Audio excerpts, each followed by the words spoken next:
Je m'appelle Éric Thierry, je suis français, j'ai soutenu une thèse de doctorat à l'université de Paris-Sorbonne en 1997 et j'ai publié ma thèse chez Honoré Champion. Donc ma thèse s'intitule Marque Lescarpeau, un homme de plume au service de la Nouvelle-France 1570-1641. C'est un livre qui est paru en 2001.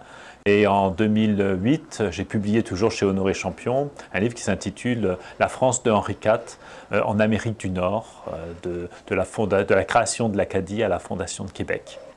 Alors les écrits de Champlain, on les connaît depuis longtemps, ils sont à la disposition des lecteurs depuis de nombreuses années, on les trouve d'ailleurs même maintenant sur Internet. Donc les textes existent, ils sont à la disposition de tous ceux qui s'y intéressent, mais ils sont dans la langue originale.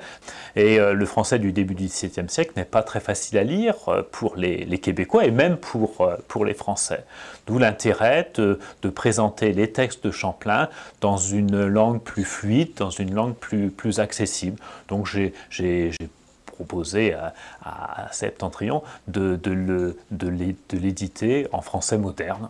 L'objectif essentiel, c'est de permettre au plus grand nombre possible de personnes de lire Champlain. C'est un ouvrage qui est richement illustré avec les illustrations de l'édition originale.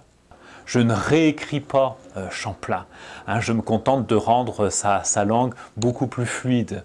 Donc je modernise la ponctuation.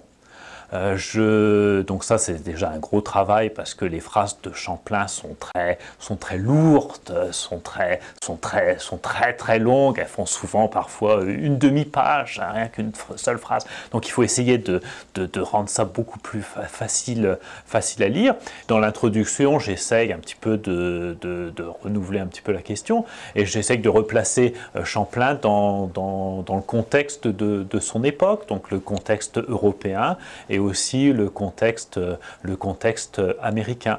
Dans le deuxième tome, qui présente le récit de son 4e voyage, de la remontée des Outaouais, je raconte la quête de la fameuse mer du Nord par Champlain. Champlain essaye de découvrir le fameux passage du Nord-Ouest, passage qui permettra d'aller d'Europe vers la Chine sans contourner l'Afrique, sans passer par le cap de Bonne-Espérance.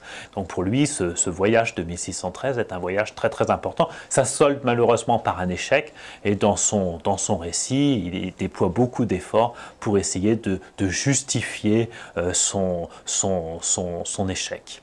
Et le récit du séjour chez les Hurons, eh bien, il a un intérêt ethnographique important parce que Champlain décrit assez longuement les mœurs des Hurons, il y a des descriptions qui sont assez fameuses. Et il raconte aussi une expédition guerrière chez les Iroquois avec ses alliés amérindiens. Donc ça me permet aussi de montrer un petit peu toutes les difficultés que rencontre l'alliance entre les Français et les Amérindiens. J'essaye de montrer que ces alliances franco-amérindiennes, finalement, elles sont traversées par des tensions qui sont assez importantes. Et Champlain rencontre beaucoup de difficultés avec ses alliés amérindiens et on voit bien que finalement Champlain est souvent est souvent instrumentalisé par ses alliés amérindiens et ces alliés amérindiens se servent de lui, se servent des Français finalement pour atteindre des objectifs qui leur sont propres. Champlain se retrouve un peu prisonnier des rivalités entre les différentes nations amérindiennes.